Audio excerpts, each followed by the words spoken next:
Welcome to Healthy Kidneys After 60. I am your host, Jane Pauley. In the quiet moments of the night, we often assume that as long as our eyes are closed and we are resting, our bodies are healing. But for many of us over 60, the night isn't always a time of recovery. Sometimes it is a hidden struggle for our hearts and our breath.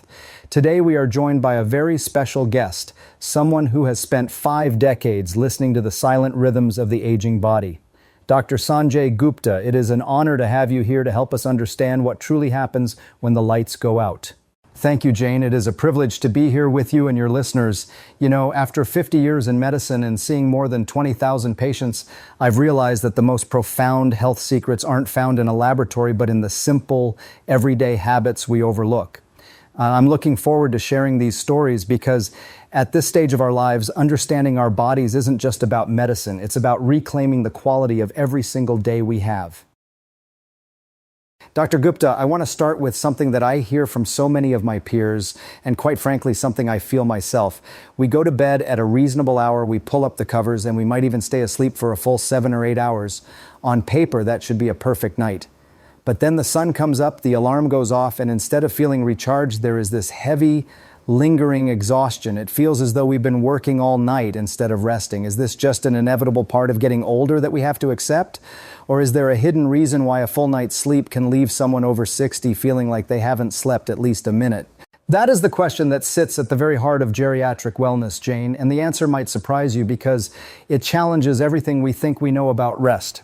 When we are in our 20s or 30s, our bodies have a massive amount of what we call physiological reserve. We can sleep in almost any position on a floor or a couch and wake up ready to go. But as we cross the threshold of 60, the mechanics change.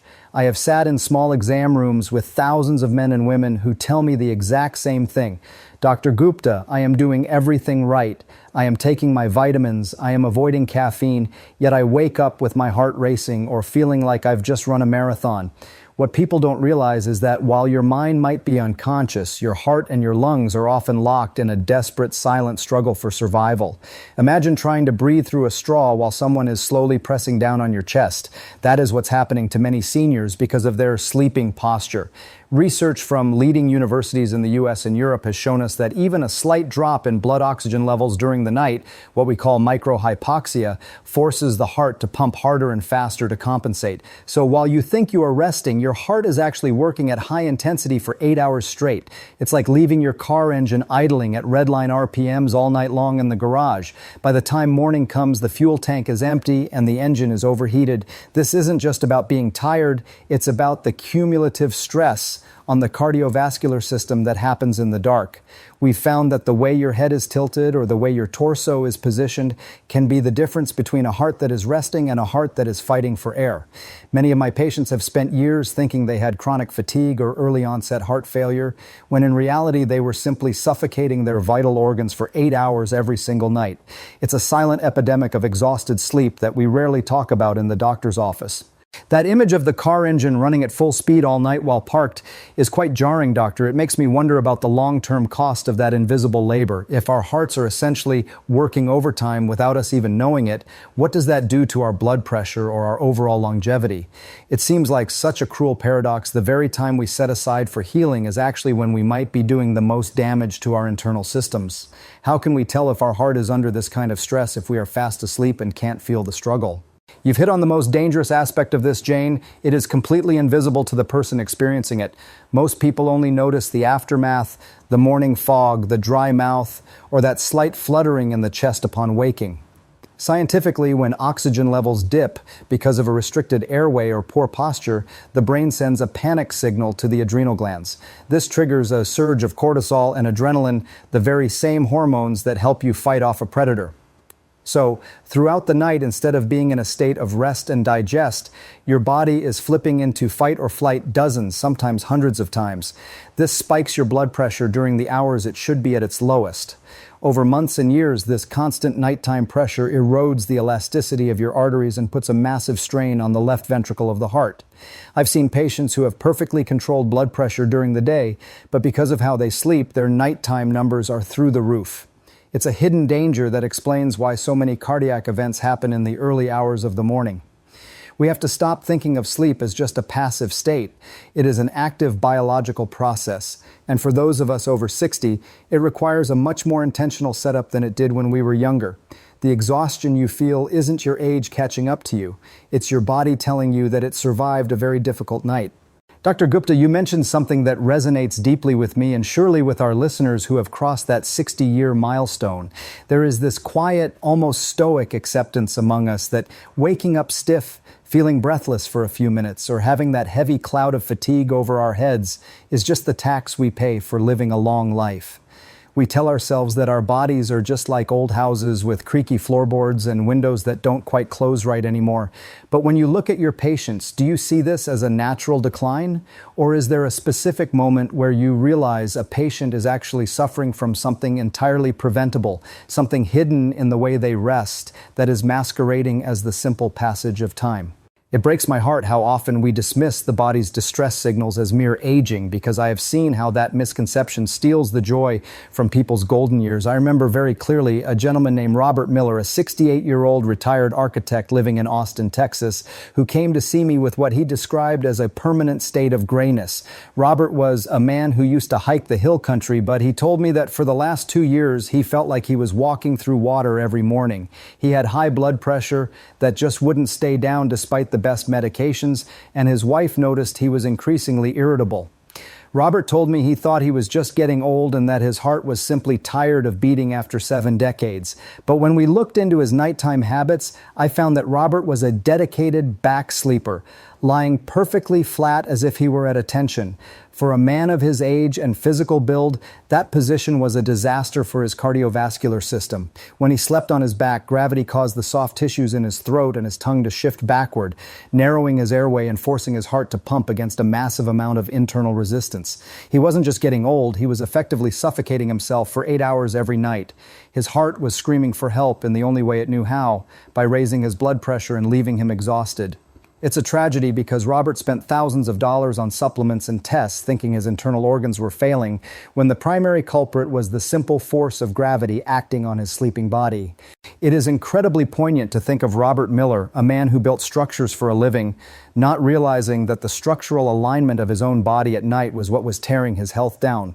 When you see a patient like Robert, how do you even begin to convince them that the problem isn't their heart being weak, but rather the environment they are creating for their heart while they dream? Is it difficult for them to accept that something as mundane as a pillow or a sleeping position could be more powerful than the expensive pills they are taking every morning to stay alive?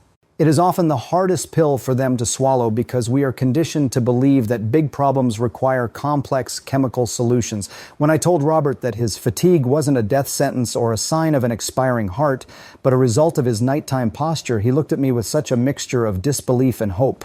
I had to explain to him that his heart was actually very strong. It was strong enough to keep him alive while he was essentially holding his breath in his sleep. We often forget that our internal organs are living, moving parts that are subject to the laws of physics. For Robert, his back sleeping habit was creating a physiological bottleneck. Every time his oxygen levels dropped, his brain would trigger a spike in adrenaline to keep him from drifting into a deeper, more dangerous level of hypoxia. He was never reaching the restorative stages of sleep where the heart rate slows and the arteries relax. Instead, his body was in a state of high alert until dawn. Once we monitored his sleep and showed him the data, how his heart rate would skyrocket the moment he rolled onto his back, the light bulb finally went off. He realized he wasn't a victim of his age. He was a victim of a habit he didn't even know he had. It's a conversation I've had thousands of times, and it always starts with the patient thinking they are at the end of their rope, only to find out they just need to change how they lay on the bed. So for Robert and many others, the grayness he felt wasn't a lack of will or a lack of health, but a lack of oxygenated rest. It makes me wonder how many people are sitting in their living rooms right now, feeling that same heaviness and blaming their birth certificate instead of their mattress. If Robert's story is a warning, what is the first sign that someone should stop saying, "I'm just old," and start asking, "How am I sleeping?" The most telling sign is the quality of your first hour of the day. If you wake up with a parched mouth, a slight headache behind the eyes, or a feeling of confusion that takes a cup of coffee to clear, your heart was likely struggling while you slept. Robert Miller told me that for years, he just thought he wasn't a morning person anymore. But after we adjusted his position and got him off his back, he called me 2 weeks later and said the fog had lifted for the first time in years. He wasn't just more awake. His blood pressure had stabilized because his heart finally got the memo that it was allowed to rest. We have to realize that the heart of a 60 or 70-year-old is a precious instrument that deserves the best possible conditions to perform. When we force it to fight gravity and a blocked airway every night, we are shortening our lives one breath at a time. Robert's story is a reminder that our bodies are incredibly resilient if we just give them half a chance to breathe. Dr. Gupta, we've touched on the dangers of sleeping on one's back, which is fascinating because for so long, many of us were told that sleeping flat on our backs was the best way to keep our spines aligned and avoid wrinkles. It was presented as the neutral and safe position.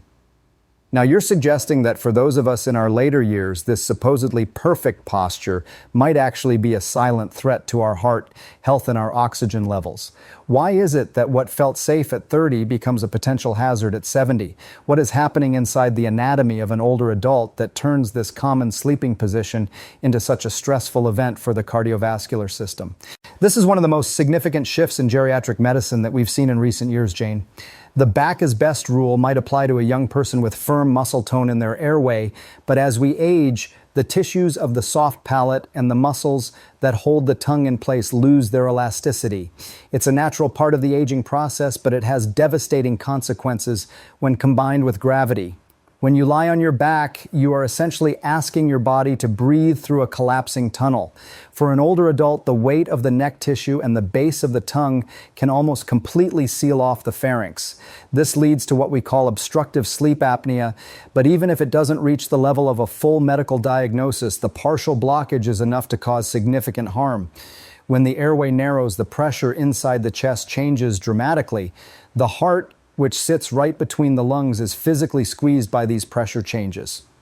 This triggers a reflex that tells the kidneys to excrete more sodium and water, which is why so many seniors find themselves waking up multiple times a night to use the bathroom. They think it's a bladder problem or a prostate issue, but often it's actually the heart crying out because it's being stressed by the pressure of sleeping on the back. It's a systemic chain reaction that starts with a simple tilt of the head. It's almost overwhelming to think that a trip to the bathroom at 3 o'clock a.m. might not be about the bladder at all, but a signal that the heart is under pressure. You mentioned the term systemic chain reaction, and I think that's what scares people the most, the idea that one small choice, like lying flat, can ripple through the kidneys, the lungs, and the heart. In your research with universities across the country, have you found that people are generally unaware of this connection between their nighttime posture and their daytime blood pressure spikes? Most people are completely in the dark about it, and sadly, many doctors don't even ask about sleeping positions during a standard checkup. We see patients whose blood pressure is 120/80 in the office at 2 o'clock p.m., but at 3 o'clock a.m., while they are struggling to breathe on their backs, their pressure might spike to 180 or even 200. This is what we call non-dipping blood pressure. Normally, your blood pressure should dip by about 10 to 20% at night to give your arteries a break. But if you are sleeping on your back and your airway is compromised, your pressure stays high or even climbs. This constant pounding on the arterial walls is what leads to strokes and heart attacks. I have seen the data from thousands of sleep studies, and the correlation is undeniable. When a patient switches from their back to their side, particularly the left side, the airway opens up, the chest pressure stabilizes, and the heart finally gets that dip in blood pressure it needs to repair itself. It's a mechanical solution to a mechanical problem. I often tell my patients that their bed is the most important piece of medical equipment they own. If you use it wrong, it's a source of stress. If you use it right, it's a life-saving tool. That's a powerful way to put it. The bed as medical equipment, it suggests that we need to be as disciplined about how we lie down as we are about taking our medications. But for someone who has slept on their back for 50 years, the idea of changing now feels almost impossible. They might fall asleep on their side but wake up on their back again. Is the struggle to change worth the effort? And are there actual measurable benefits that show up quickly once someone makes the switch? The benefits are almost immediate, Jane, and that is what makes it so rewarding. Within just a few nights of staying off the back, we see blood oxygen levels stabilize, and more importantly, we see the heart rate variability improve. This means the heart is becoming more responsive and less stressed. I've had patients tell me that for the first time in a decade, they didn't wake up with a thumping in their chest. To help with the transition, I often recommend the old-fashioned tennis ball trick, sewing a ball into the back of a pajama top so that if they roll onto their back, the discomfort nudges them back to their side without fully waking them up. It sounds primitive, but it has saved more lives than many of the high-tech gadgets I've used in my career. We are talking about preventing the silent remodeling of the heart. When the heart has to pump against that nighttime resistance, the muscle walls actually thicken and become stiff, a condition called hypertrophy. By simply changing posture, we can stop that process in its tracks. It is never too late to start giving your heart the rest it deserves. The goal isn't just to live longer, but to ensure that the years we have are filled with energy and clarity, not the exhaustion of a heart that never got its night off.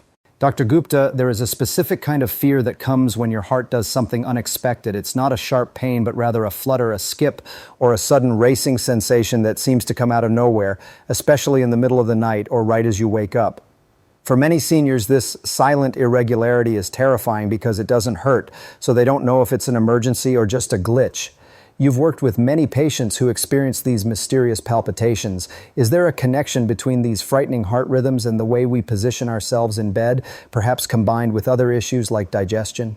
You are touching on a very common but poorly understood phenomenon called the Gastro-Cardiac connection, and it is something that haunted a patient of mine named Margaret Wilson.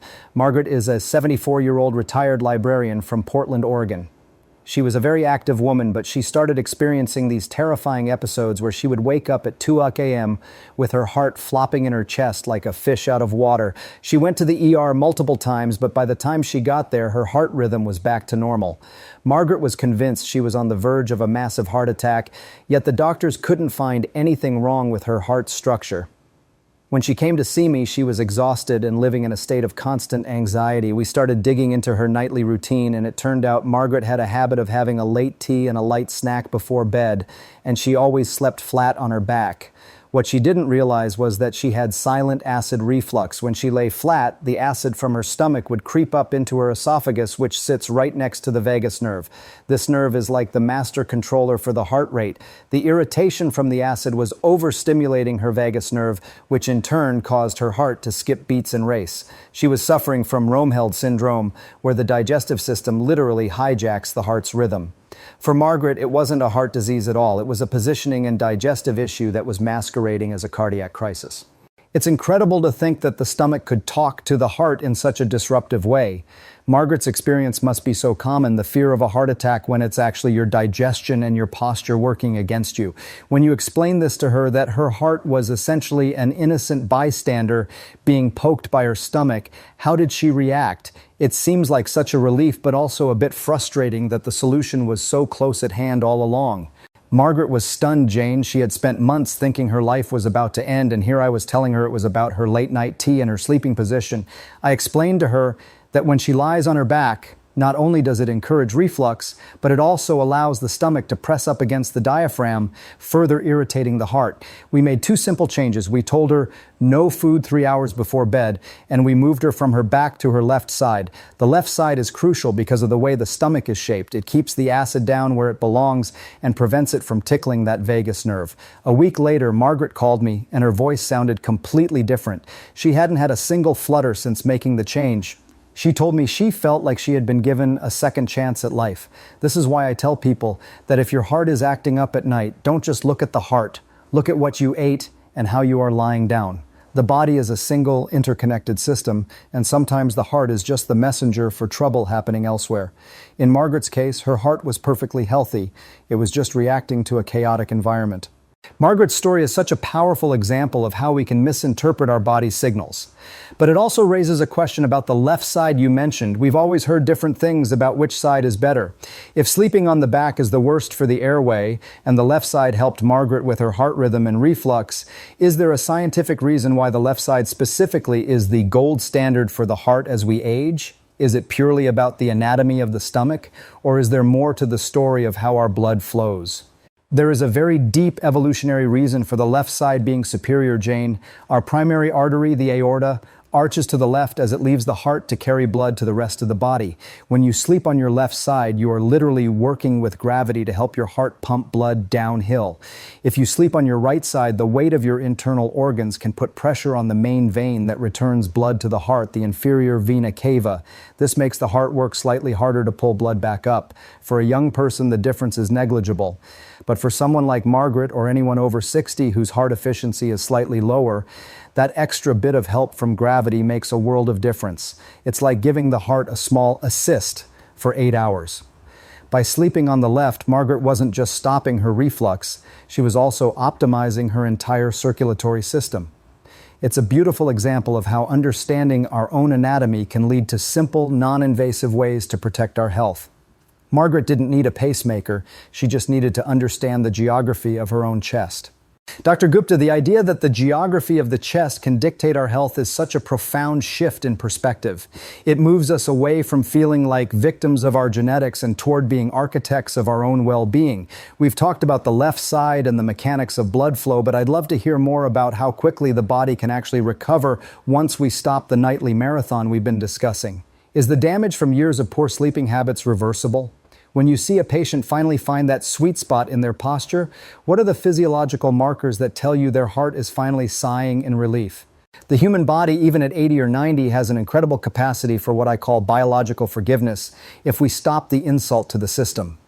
I often think of the immediate changes we see in the autonomic nervous system. When you move to that left side position with proper support, your heart rate variability, the tiny fluctuations between heartbeats, tends to increase. This is a sign of a healthy, resilient nervous system. I've seen patients whose chronic morning dizziness disappeared within 48 hours because their blood pressure was no longer crashing and spiking throughout the night. One of the most beautiful transformations I've witnessed wasn't just about a number on a chart, but about the return of a patient's cognitive sharpness. When the heart doesn't have to fight all night, the brain finally gets the high-quality glymphatic drainage it needs, essentially a brainwash that only happens during deep sleep.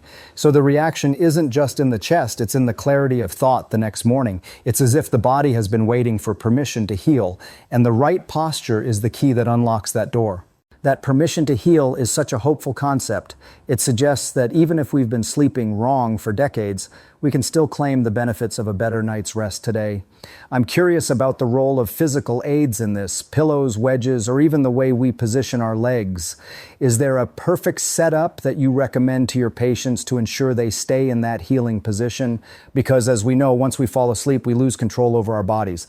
How do we ensure that the architect we are during the day stays in charge while we are unconscious?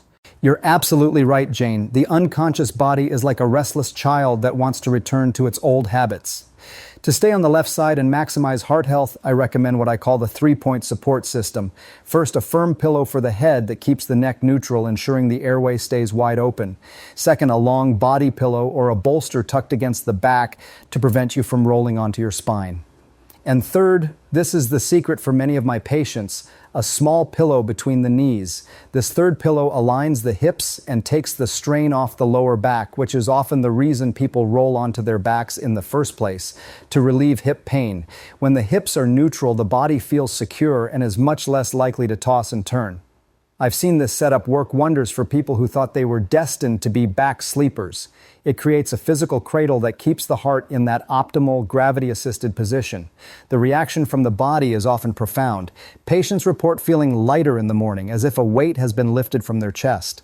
It sounds like we are creating a nest for our health. It's a very nurturing image. But I want to go back to the heart for a moment. You've seen thousands of patients. Is there a specific story of someone who saw a dramatic shift just by making these architectural changes to their sleep? Someone who perhaps was facing serious medical interventions but found a different path? I often think of a woman I saw who was actually quite elderly, but her spirit was young. She had been told her heart was failing because her ejection fraction, the measure of how much blood the heart pumps out, was dropping. She was scheduled for several invasive procedures. But when we looked at her sleep, she was a chronic slumper. She slept in a recliner chair that actually compressed her chest and restricted her diaphragm. We got her back into a proper bed, used the wedge and the side sleeping pillows I described, and within 3 months, her heart function had actually improved. Her cardiologist was baffled, but the explanation was simple. We stopped making her heart work under duress for a third of every day. By changing her environment, we changed her biology. It's a reminder that we should never underestimate the power of the simple things. Our posture is our foundation, and when the foundation is solid, the rest of the house stands much stronger. Dr. Gupta, we've talked about the long-term damage, but I want to focus on the immediate red flags that our listeners might be experiencing right now. Sometimes we wake up with a feeling that something is just off. Maybe it's a dry throat or a sudden gasp for air that wakes us up, or even a weird taste in the mouth. These feel like minor annoyances, but you've suggested they are actually the body's way of sending an SOS. Could you walk us through those specific warning signs that tell us our current sleeping position is putting our heart and lungs in jeopardy? What are the symptoms that should never be ignored? You're right to call them an SOS, Jane, because the body rarely stays silent when it's in trouble. One of the most urgent signals is something I saw in a patient named James Carter, an 81-year-old gentleman from Tampa, Florida. James came to me because he was experiencing what he called night panics.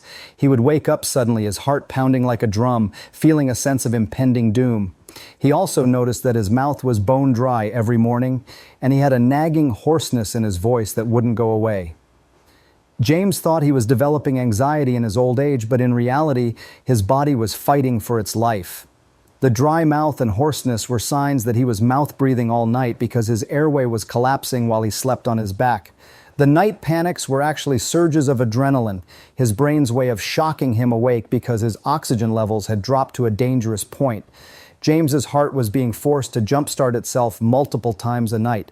If you wake up with your heart racing, or if you find yourself gasping as you drift off, that is not just a dream.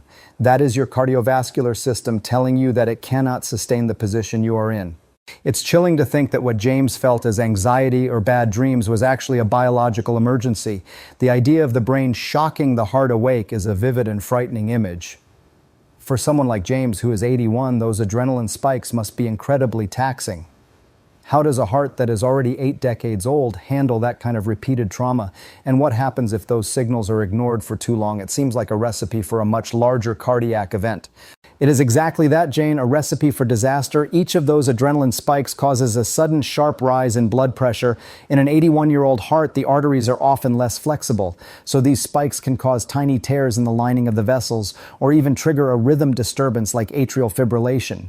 James was lucky because his body was still strong enough to wake him up. Some people have a blunted response where they don't wake up and their oxygen levels stay low for long periods. This leads to silent damage to the heart muscle and the brain.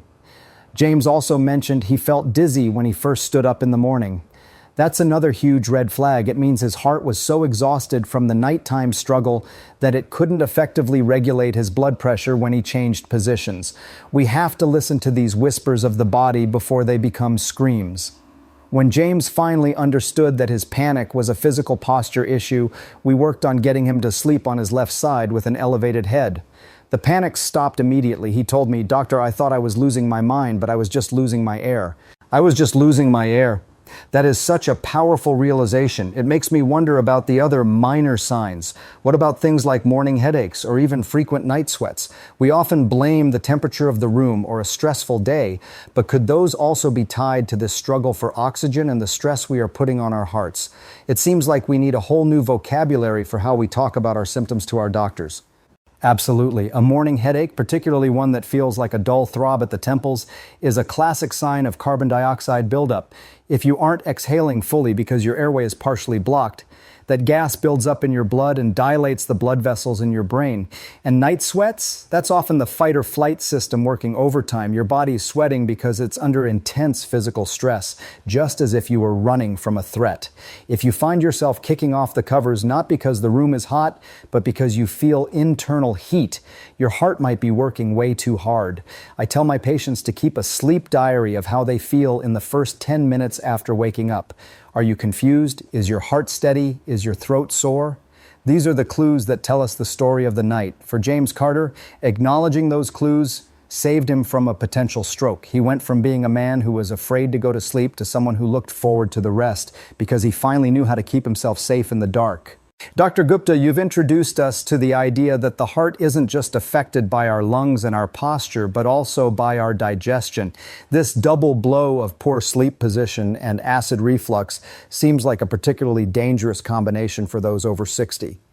Many of us take a little something for heartburn and think that's the end of it.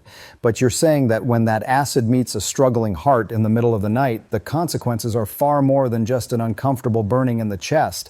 How do these two systems, the digestive and the cardiac, interact to create such a perfect storm during our sleep? It truly is a perfect storm, Jane, and it's one that many people suffer through without ever connecting the dots. Think of it this way: your heart and your esophagus are like two neighbors living in a very small apartment complex, the chest cavity. They share a wall, and they both answer to the same landlord, which is the vagus nerve. When you sleep on your back or your right side, gravity allows stomach acid to escape into the esophagus. This acid isn't just an irritant, it actually causes a low-grade inflammatory response right next to the heart. But the real danger is what it does to the nervous system. The vagus nerve senses that acid and goes into a state of alarm. Since that same nerve controls the rhythm of your heart, the alarm signal can cause the heart to start skipping beats or racing. This is why people often wake up with heart palpitations after a heavy meal.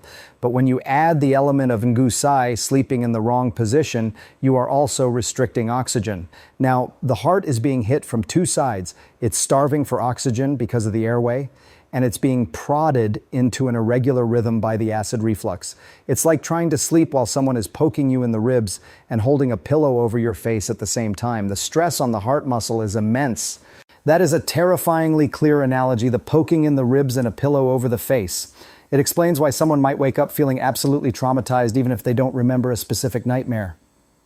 For a senior whose heart might already have some wear and tear, this double blow must be a major factor in the high rate of cardiac incidents at night. Is this why you are so adamant about the left side? Does that specific position do something to physically separate these two neighbors so they stop bothering each other? Precisely. The anatomy of the stomach is like a curved flask. The opening to the esophagus is on the right side. When you lie on your left, the flask of the stomach sits lower than the opening, so the acid stays in a pool at the bottom away from the valve. This simple use of gravity provides an immediate physical barrier. At the same time, sleeping on the left side with a slightly elevated torso, perhaps using a wedge pillow, opens the airway. So in one move, you've taken the pillow off the face and stopped the poking in the ribs. I've seen patients who were on 3 different medications for heart arrhythmias and 2 for reflux who were able to significantly reduce their dosage just by changing how they position their bodies at night. We often forget that our internal organs are not fixed in place. They shift and press against each other. For someone over 60 whose tissues are more lax, that shifting is much more pronounced. By choosing the left side, you are giving your heart the quiet neighborhood it needs to do its job of repairing your body. It's fascinating that we can use gravity as a form of medicine. But what about those who say they simply can't breathe well on their side, or who feel that sleeping on their left side makes their heart feel heavy? I've heard people say they can feel their heart beating more when they are on their left, and it makes them anxious.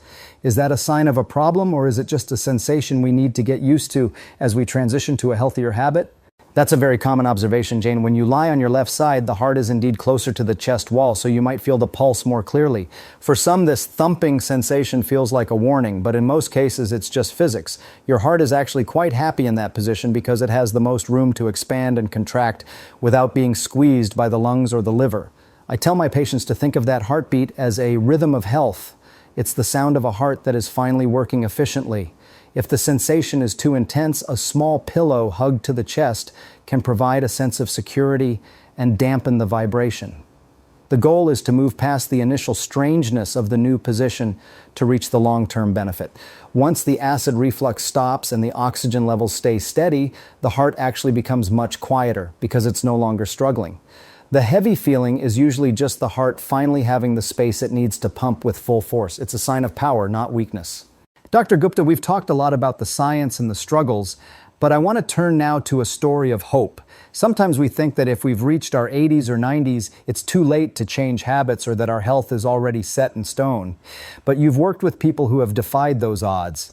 You mentioned a patient earlier, someone in their late 80s who found a way to reclaim their sleep. I'd love to hear the story of Helen Brooks. What was her life like at 89, and how did she manage to transform her nighttime routine at an age when most people have given up on making any changes at all?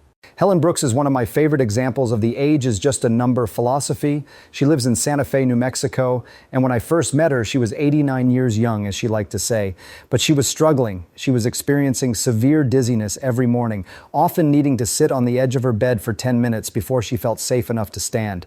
She had been a back sleeper her entire life, almost 9 decades of the same habit. She told me, "Doctor, I'm nearly 90, my heart is just tired, and that's all there is to it." But when we looked at her sleep, we realized that her tired heart was actually just an exhausted heart. Because of her age, her neck muscles were quite thin, and when she slept on her back, her airway was nearly 80% blocked. Her dizziness was a result of her heart failing to clear the carbon dioxide from her system during the night. Helen didn't need more pills. She needed a new way to rest. We introduced her to the side sleeping nest we discussed. The left side, the pillow between the knees, and a gentle wedge. At first she laughed at me. She said, "You want me to build a fortress in my bed?" But she was willing to try. A fortress in her bed, that's a wonderful way to describe it. It must have been quite a change for someone who had slept the same way since the 1930s. How did she adapt to this nest? And what were the first signs that this 89-year-old body was responding to the change? It seems like it would be such a delicate balance at that age. Did she find it difficult to stay in that position, or did the comfort of the pillows actually help her stay put? Surprisingly, she found it more comfortable than she ever imagined. The pillow between her knees relieved a chronic hip ache she'd had for years, and the wedge pillow helped her breathing feel lighter almost instantly. But the real miracle happened about 4 days in. She told me she woke up and for the first time in years, she didn't feel the need to sit on the edge of the bed. She felt bright, which was the word she used. Her morning dizziness vanished. Her blood pressure, which had been erratic, settled into a beautiful, steady range. But what moved me most was what she said a month later. She said, "Sanjay, I feel like I've stopped fighting my own body." At 89, Helen taught me that the heart is always looking for a reason to keep beating strongly. By giving her heart the gift of the left side position and an open airway, she wasn't just surviving the night, she was thriving in the day. She started gardening again, something she had given up because of the dizziness. It was a complete restoration of her quality of life, all from a few pillows and a shift in perspective. That is so incredibly moving to think that at 89 she could regain her garden and her brightness just by changing her posture. It really challenges the decrepit view of aging. But Dr. Gupta, for the families listening, the children of parents like Helen, how can they help without being overbearing? It's hard to tell an 89-year-old what to do in their own bedroom. How did Helen's family support her, and what advice do you have for those who want to help their loved ones find the same brightness? It's all about the gift of comfort, Jane. Helen's daughter didn't tell her she was sleeping wrong.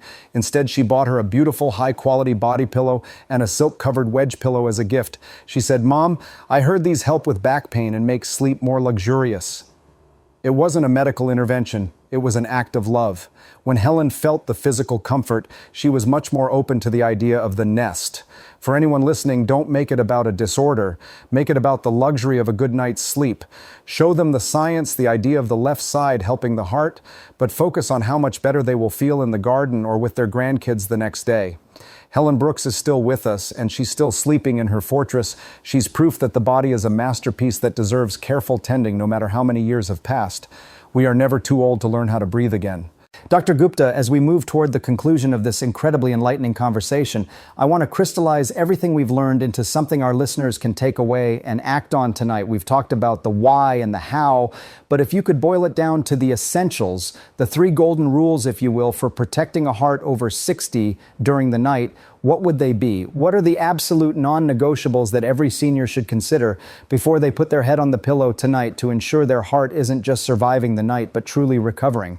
If I could sit at the bedside of every person over 60, these are the 3 things I would tell them, Jane. First and foremost, you must prioritize your airway. This means staying off your back. As we've discussed, for the aging body, the back is the position of resistance. Whether you use a tennis ball, a body pillow, or a wedge, your primary goal is to keep your throat open so your heart doesn't have to pump against a vacuum. Oxygen is the fuel for cardiac repair, and you cannot repair a heart if you are starving it for 8 hours. Second, you must honor the 3-hour rule for digestion. Your heart and your stomach are intimate neighbors. By finishing your last meal at least 3 hours before bed, you ensure that your heart isn't being agitated by acid reflux or pushed by a full stomach. This allows the vagus nerve to stay calm and keeps your heart rhythm steady. And the third rule, perhaps the most important, is to adopt the left side advantage. This isn't just a suggestion, it is a physiological gift to your heart. By lying on your left, you are using the very laws of gravity to help your blood circulate and your acids stay down. These three things, airway, digestion, and posture, create a holy trinity of nighttime health. Airway, digestion, and posture, the holy trinity of nighttime health. It's so simple, yet it seems to go against so much of what we've done unconsciously for years. When you talk about these rules with your fellow doctors, do you find that this preventative approach is starting to take hold in the wider medical community? It seems like such a powerful way to reduce the need for more extreme interventions later on. Are we seeing a shift toward this kind of lifestyle architecture in how we treat the aging heart? We are starting to see the shift, Jane, but it's slow.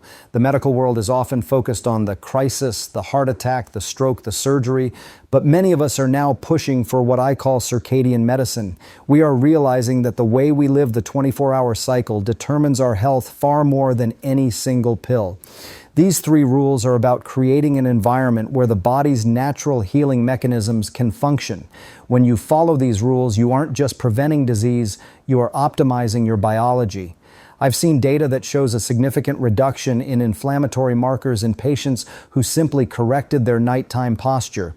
This is the future of geriatric care, empowering the individual to be their own first line of defense. I often tell my students that the best surgery is the one that never has to happen because the patient learned how to sleep properly. It's about respect, respecting the heart that has served you for 60, 70, or 80 years by giving it the conditions it needs to keep going.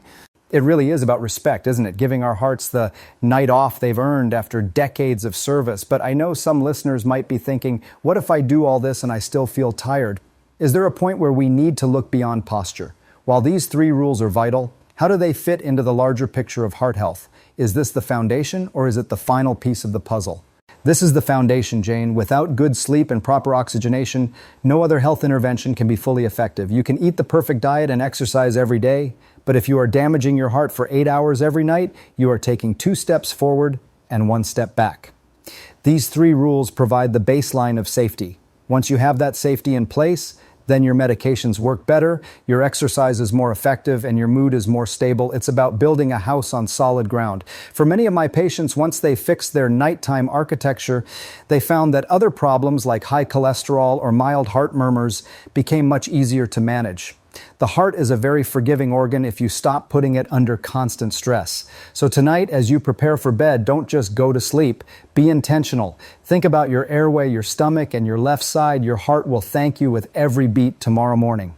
Dr. Gupta, we have journeyed through the science of the heart, the architecture of the bed, and the profound stories of people like Robert, Margaret, James, and Helen. As we close this conversation, I'm struck by something you said earlier, that the heart is always looking for a reason to keep beating strongly. It reminds me that aging isn't just a biological process, it's a journey of the spirit too. We often fear that getting older means losing control, but you've shown us that in the quiet of our own bedrooms, we have a tremendous amount of power. What is your final message to our listeners who might be feeling that weight of getting old? How can they look at their bodies not as failing machines, but as something worthy of deep, compassionate care? Jane, if there is one thing I've learned in 50 years of medicine, it's that the human body is not a machine that wears out. It is a living, breathing miracle that responds to love and attention at any age. When we talk about sleeping on the left side or clearing the airway, we aren't just talking about medical tips.